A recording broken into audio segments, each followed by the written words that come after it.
was supposed to be an ordinary night, the kind you forget as soon as the sun rises, the kind where the hours slip by unnoticed, blending into the next, nothing remarkable, nothing out of place.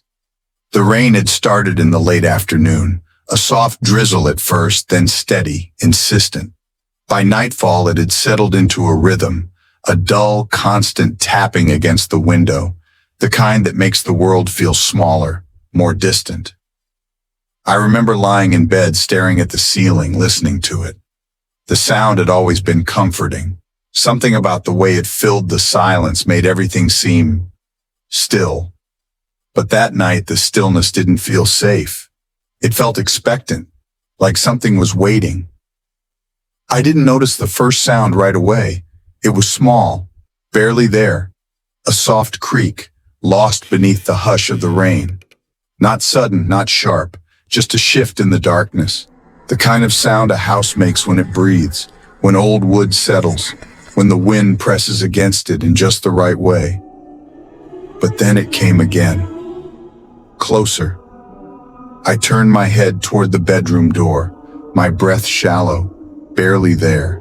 The hallway outside was dark, completely still. The door was shut, just as I had left it. Nothing had changed, and yet, something felt wrong. There's a moment before fear takes hold when your mind tries to reason with itself, when logic fights to take control. I told myself I had imagined it, that I was half asleep, that my mind had twisted the rain into something it wasn't. But I knew better. Because now I was listening, really listening. And I wasn't hearing the rain anymore. I was hearing something else. A sound, soft, slow, the unmistakable weight of footsteps on the carpet. I held completely still, my body rigid beneath the blankets. My eyes stayed locked on the door. It was closed. I knew it was closed, but something was standing on the other side of it. I couldn't see it, couldn't hear breathing, couldn't hear movement, but I knew. The air had changed. It was heavier now, pressing against my skin, thick with something I couldn't name. I swallowed, my throat dry, my fingers curled into the sheets. I wanted to convince myself it was nothing, a trick of my mind, but then I heard it. The whisper, low, too low to make out words, too soft to be real, but I heard it, just above the sound of the rain, right outside my door. My heartbeat slowed, not in the way it should, not the way it does when you calm down. It slowed because something inside me knew I wasn't supposed to move. The whisper wasn't calling me. It wasn't speaking to me. It was waiting, listening, as if it was trying to hear something from me. The realization sent ice through my veins. I kept my breath shallow, controlled. Whatever was on the other side of that door, it didn't know if I was awake. Not yet. But if I moved, if I shifted, if I made a sound, it would know. I had never felt silence like that before. The kind that isn't empty. The kind that is watching. I counted the seconds. 1, 2, 3. The whisper stopped. I thought for a moment that maybe it was over, that whatever had been standing there had left, that I could turn over, close my eyes, sleep, pretend this night had been no different from any other. Then the humming began. It was subtle, barely there, a tune with no words, no clear pattern. It rose and fell in slow, deliberate waves. But the worst part, the part that made my breath catch in my throat, was that I knew it. I had heard it before, somewhere, sometime, but I couldn't remember where. And that terrified me. I stayed frozen, my mind racing. There was no reason for me to recognize that sound. None. It made no sense. And yet, I did. It felt familiar in the way a childhood memory does. Distant, blurred, but undeniably real. The humming grew louder, no longer distant, no longer subtle. It was right there, right on the other side of the door. And then, the handle turned. Slow, steady, a deliberate motion, not forced, not rushed, just certain. I watched, paralyzed as the knob twisted, The door didn't open, not yet, but it would. And when it did, I wasn't sure what I would see on the other side. The door didn't open, not all the way, not at first. But the handle, it kept turning. I couldn't move. I couldn't look away. My breath was shallow, barely there, my body rigid beneath the blankets.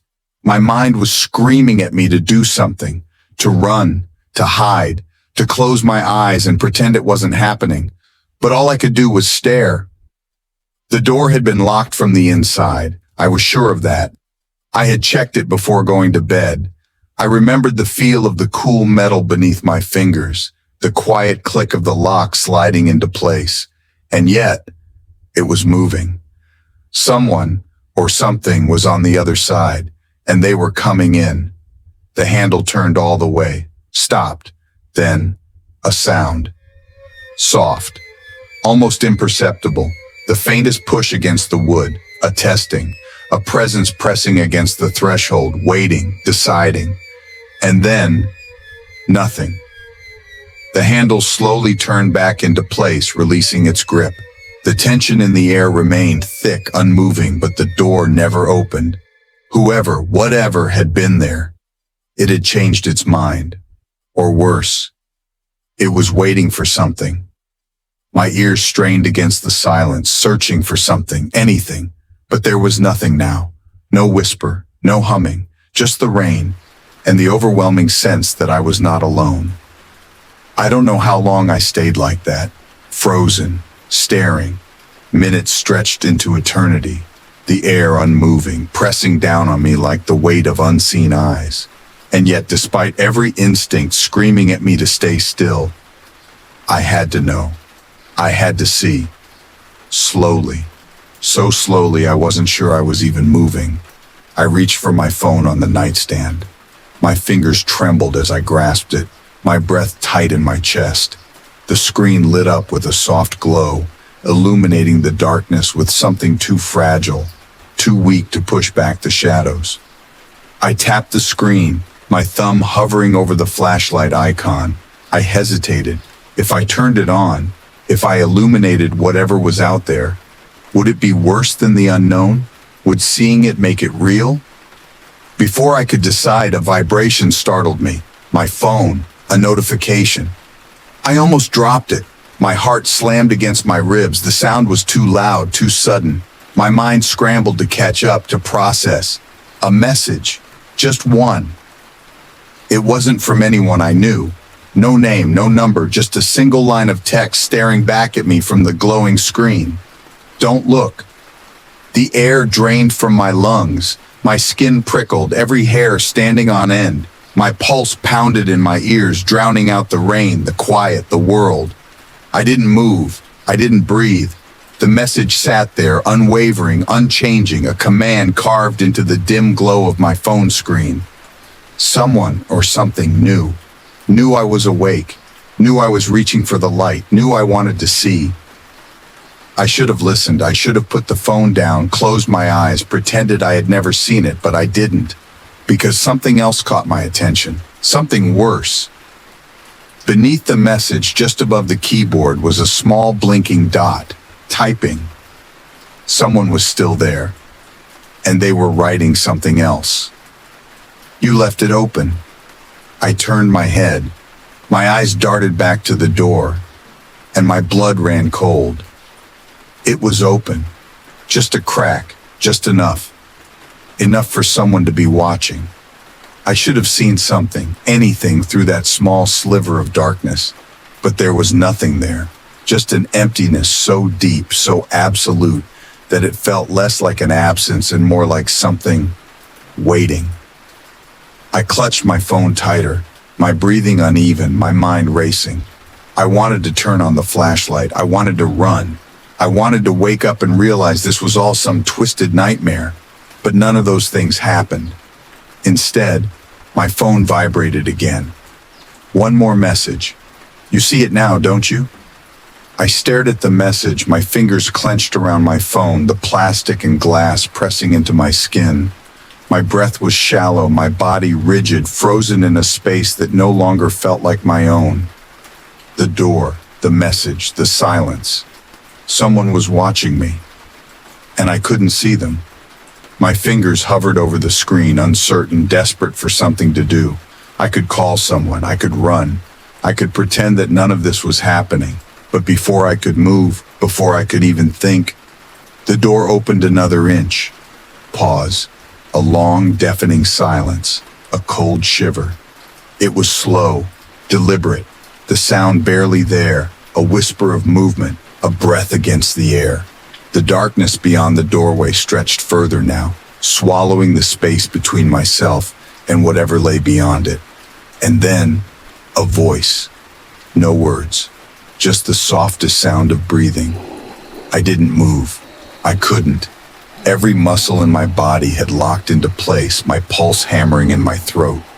My mind screamed at me to do something, anything, but I knew with a certainty I couldn't explain, that whatever was standing on the other side of that door, it wanted me to react. It was waiting. And then, my phone vibrated again. I flinched, nearly dropping it. The screen illuminated my face, too bright against the suffocating dark. My hand shook as I looked down. Another message. It knows you're awake. I swallowed hard, my mouth dry. My mind spun, grasping for logic, for reason, for any explanation other than the one creeping up my spine like ice. And then, without warning, my bedroom lights flickered. Not just once, not like a faulty bulb. The lights stuttered, flashed, then pulsed in a rhythm that made my stomach twist. On, off, like something was deciding how much of this moment I was allowed to see.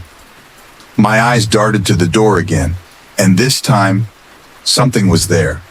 It wasn't a person, not really, not anymore. The shape was wrong. Too tall, too thin, the limbs stretching in ways that didn't belong. And the face, no, there was no face, just a void, a hollow space where something human should have been. And it was looking at me. Even without eyes, I felt its gaze pressing into my skin, into my mind, into the very air I breathed. The lights flickered faster now, a stuttering heartbeat of cold, artificial brightness, cutting shadows into jagged pieces that never quite fit back together. And through it all, the thing in the doorway, it smiled. My stomach lurched. I scrambled back against my bed, my phone slipping from my hands, the screen casting a dim, ghostly glow across the sheets. The thing didn't move. It didn't need to. It had already won. It was inside. And then, the lights went out. Everything was gone. The glow of my phone, the outlines of my room, the fragile barrier between myself and whatever was standing inches away. And in that instant, in that suffocating nothingness, I felt it. A whisper of movement, the barest hint of breath against my cheek. You see it now, don't you? I wanted to scream, to run, but before I could react, before I could even take my next breath, it touched me. A single finger tracing the edge of my jaw, cold as death, slow as a promise I never wanted to hear. And then, everything went black. When I woke up, the room felt different. Not in a way I could immediately explain. The air was colder, but not from the rain.